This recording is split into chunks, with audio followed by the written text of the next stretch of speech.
Hi, I'm Daniel James Howell with Community Television, and we're here at the Santa Cruz County Fair. This year, all across the country, Americans are celebrating 200 years of agricultural festivals. We'll be here every day talking to the folks that make this fair so great. There ain't no fair like the Santa Cruz County Fair.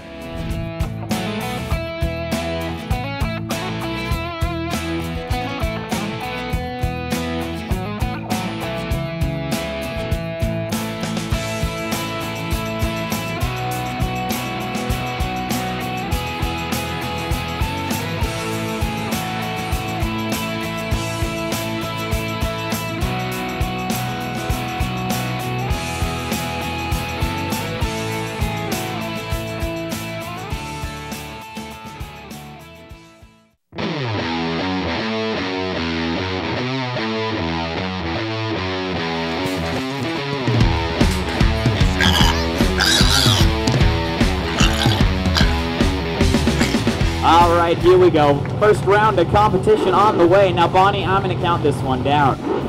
On your marks, get set, and go! And they're off to a blazing start. Looks like Soapy Smith pulls ahead coming up around the turn. Yukon tries to go down the outside. Looks like Sourdough Jack takes the lead coming down the backstretch. Ooh, that was close. Brad, who took the win on that one? Number 2, Sourdough Jack. Let's hear it for him. And Don, the first lane wearing the... My name is Donald Noll, and I'm the road manager of the All-Alaskan Racing Pigs out here at the Santa Cruz County Fair. My dad actually started the business up in Fairbanks, Alaska. That's where we got the name All-Alaskan Racing Pigs. We perform up and down the West Coast doing fairs and special events with these little racing pigs.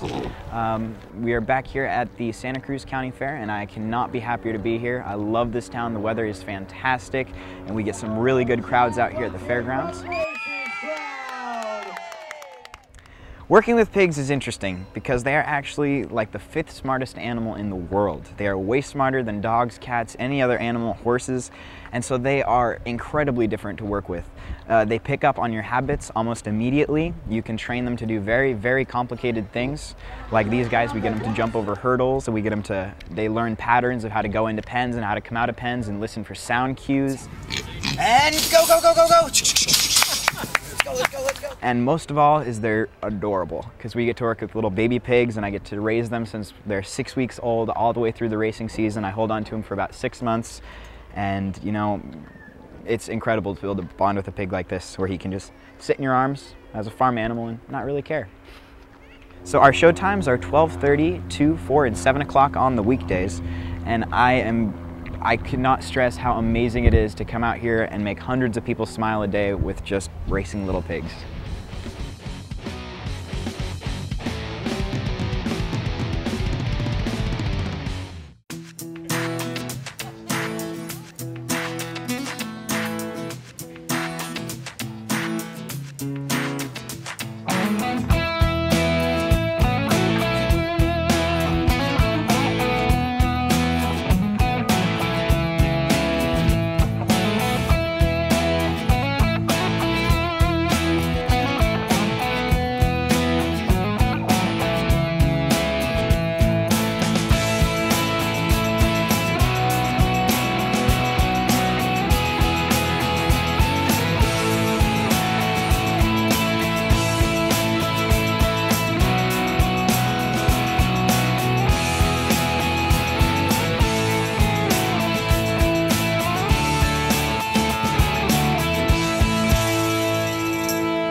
Well, Lisa, thank you so much for painting my face. I feel like I'm about 7, and I have those little bubbles that 7-year-olds get when they get butterflies.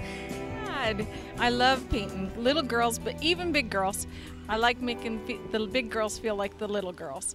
We have quite a few face painters in our area here, but we like to do the fair, and I have a local following here at the fair that come every year and say, "We love getting painted by you."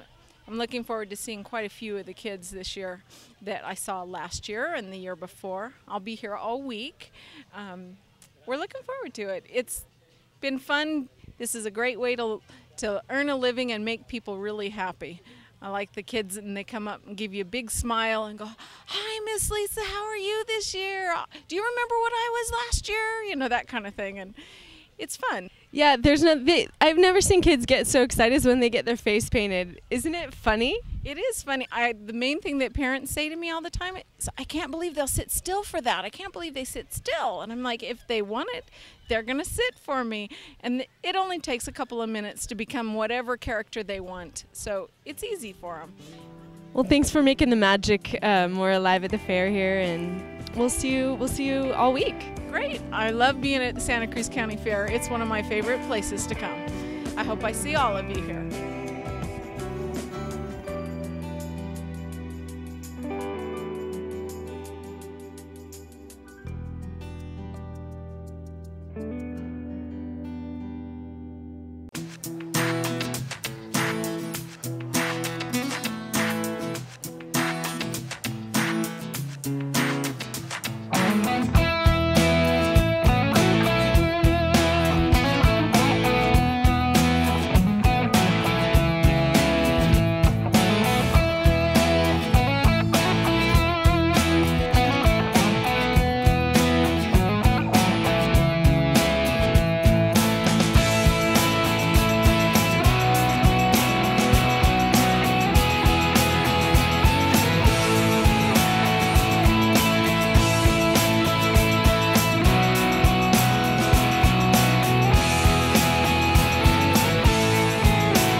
Just some industry facts when we talk about natural fed.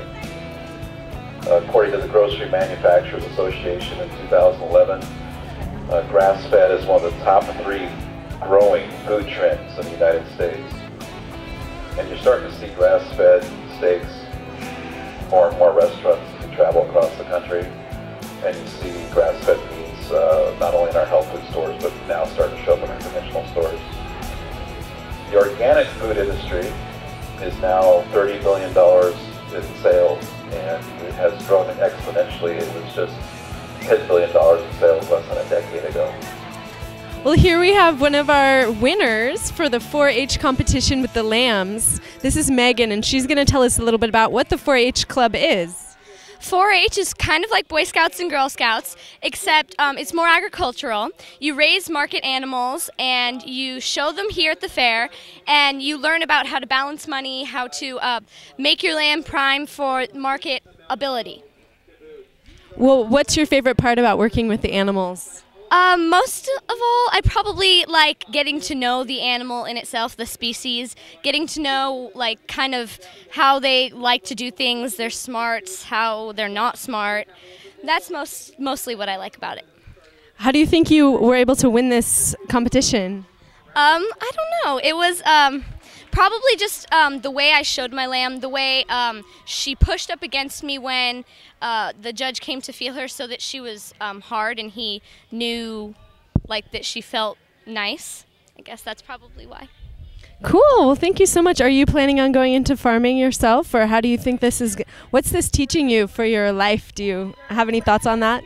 I don't really know what I want to do, but it's just good knowledge to have and good to know as much as you can. So that's what's fun for me. I get to learn.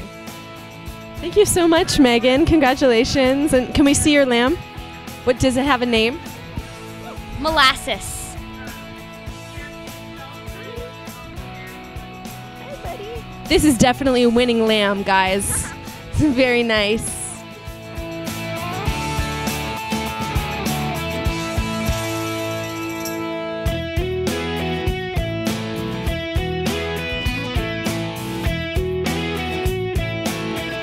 Well, gems and gentlemen, here we are with Simone. She is the keeper of some baby goats. Simone, thanks so much for being with us. Can you tell us what you're doing here today at the fair and what your favorite part about it is?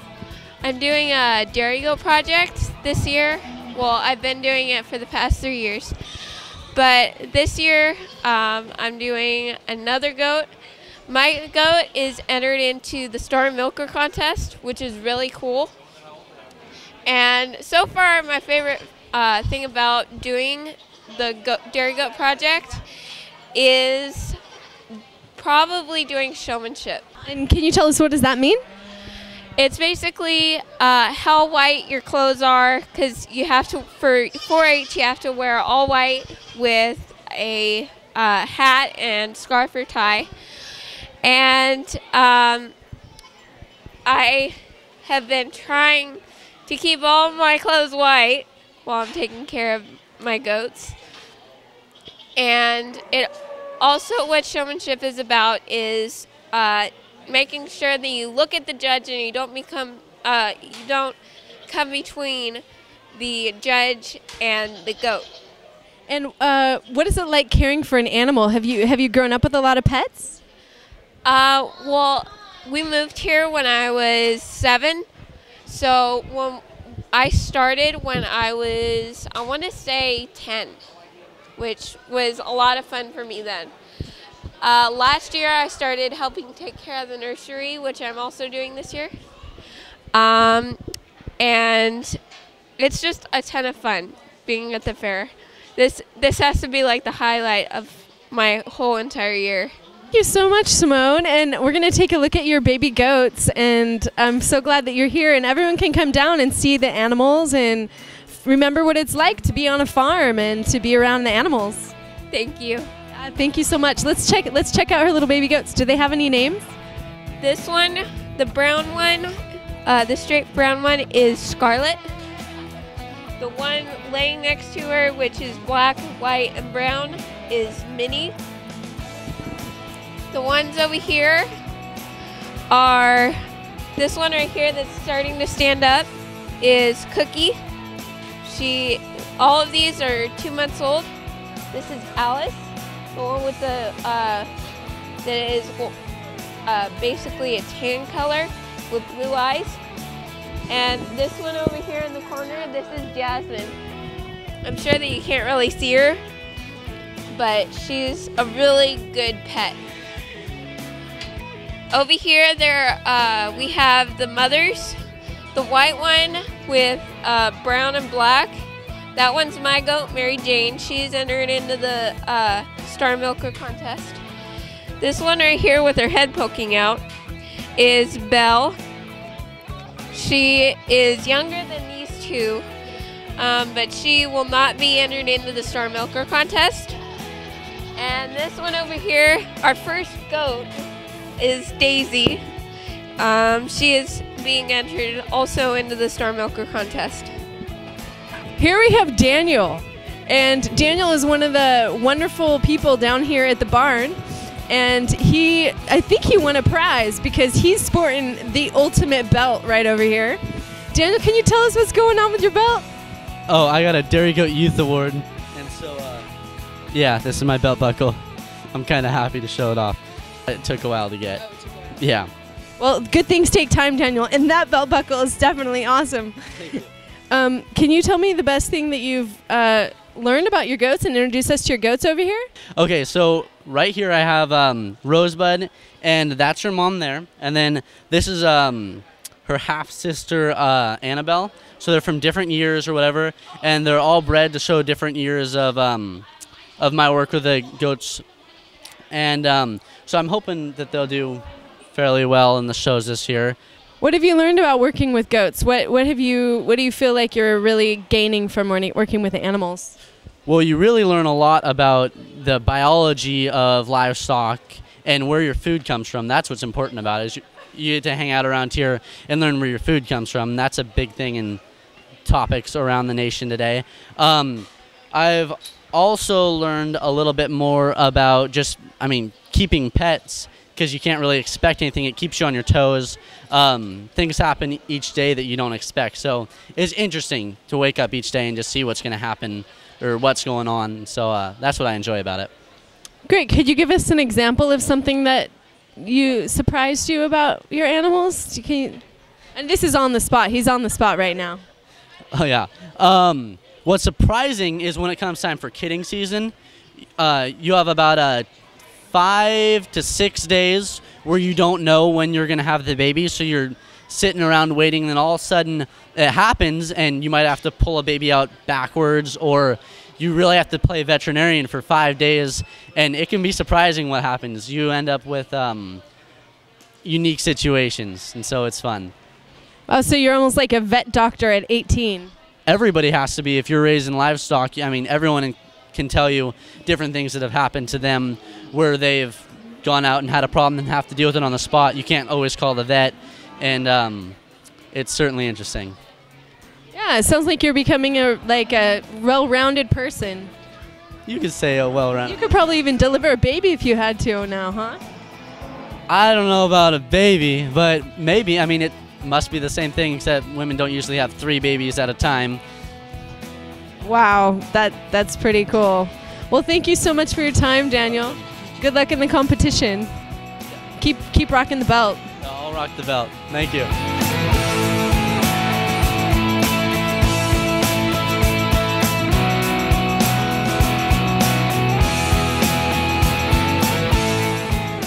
Hey everyone, we're with Robin Turnquist here. We're out in the farm area, and this is kind of a neat spot. It's called the Clover Deli, and Robin's involved with the Clover Deli. She's going to tell us about it. All right, I'm the Santa Cruz County 4-H Council President. My husband and I, Randy, and Robin Turnquist, we run the Clover Deli. Basically what I do is make sure it's staffed with food for all the fairgoers to come out and eat. Some of our famous food is our handmade milkshakes. We have our Nachos Grande, which is a huge heaping plate of nachos and chili. This is a fundraiser for Santa Cruz County 4-H. All the kids get a chance of working inside this booth. They learn very quickly about not asking when the food's going to be ready to their mom anymore. They learn food service, handling, and quality of food products going out the window. And they also feel like they've put in for the money that they earn. This goes for awards for these kids, scholarships to go to conferences, national conferences, state conferences. It pays for kids' projects that they're into, from robotics to archery. We're going real heavy into science, not just the animals. We're not all cows and cookies.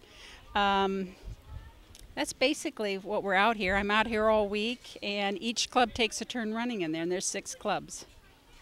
That's so awesome, and I'm excited. So the Clover Deli's out here. You might not see it. You got to pass the food court and come out to where the pigs and the cows and the chickens and everything are, and it's actually really affordably priced too.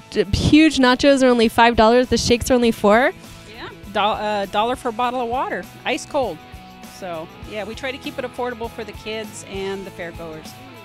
Well, thanks for all the work that you do for these children. Yeah, thank you very much. You guys come on out.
Hi, Brian. Hi, I'm Brian.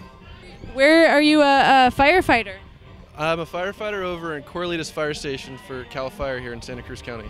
Well, thanks for the good work that you do. Oh, you're welcome. Could you show us, it's really loud in the background, but could you show us a little bit about this? Like, I'm wondering what the heck this is. This is called our field axe. So what we use this for is a lot of ventilation work on roofs, and in the back here we can shut gas valves off. Oh! It's called a Halligan, and we use this a lot for forcible entry, just in case the homeowners aren't home.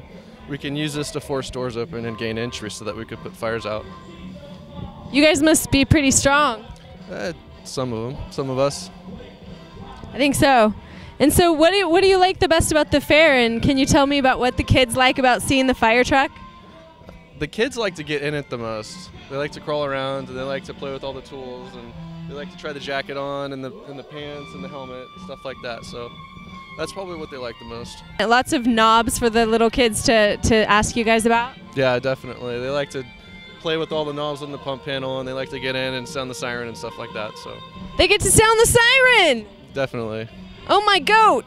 Okay, I gotta put on one of these fire jackets because I'm kind of cold. You too can do this. It fits real good, I think. Yeah, that's right. I'm gonna go save someone right now. Okay, do I need anything else, like a helmet? I can't even believe this. Is it people try this stuff on and they go, how do you even move in this, huh? We also have a breathing apparatus here. Yeah? If you want to try that on. I want to try on the breathing apparatus. This is one of the last pieces to the puzzle. Oh my god. Okay. Okay. I think I'm ready, guys. I'm gonna save someone.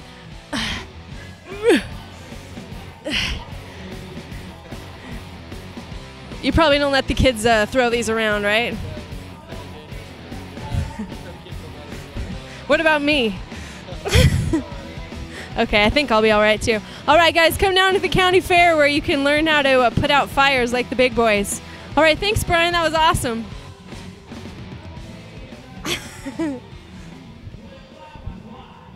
Guys, we're really lucky right now because we have the owner of the pheasants bringing the most amazing bird out of its cage just to meet us. Should I be scared? Nope. He bites, but doesn't hurt. He bites, but it's cool, kind of like a baby. Yeah. Wow, what's your name? Louise. Nice to meet you. Nice to meet you too. Can you tell me about your bird? Well, it's a Lady Amherst pheasant. It's about 8 to 9 months old. It's still in the molting process. As you can see, the feathers still fall off, but once it's completely molted, his feathers just shine like glitter, literally, kind of like your face. And their tail grows a lot longer, probably up to here, really nice. And when they're doing their mating call to the female, they open up all this fan out to the like that. Let me see. They fan out their call just like that, just like in the picture over there. But they're just gorgeous birds. They originate from China, but they're just beautiful birds to have at home. Wow, how did you get interested in it? Is it complicated to have this as a pet? No, it's actually pretty easy. They're self-sufficient, just like chickens. They're actually just a lot more prettier than chickens, but they're very easy to take care of. So. Wow, that's so cool. How did you get involved in pheasants? Actually, I was involved with animals since I was a little kid. I used to raise parrots, and then I just liked these birds, and I had a friend from Morgan Hill that sold these, and he started getting me into them, and they're just beautiful birds. Wow, they really are gorgeous. Thank you so much, Louise, for sharing. Yeah, hi, little guy. What do you have to say about the fair? That meant come. Yep. Oh, that's a good question. What's the difference between the male and the female? The difference between the male and the female is very, very big. The males are just beautiful. They have all these colors and they're just mesmerizing. The females are all just brown. Just brown colored. But I guess they have that to when they're mating, they have to attract the female. The female has to sit for them if they like them. If they don't, then they don't get any. And how many babies do they have? Oh, they got tons. They lay about 40 eggs, 40 to 50 eggs per season. So that's a lot of eggs. Wow, can I buy one from you? Sure. They stopped laying eggs already. They start early in the spring, and once they stop laying eggs, they start molting. And that's when they're at their most beautiful scene.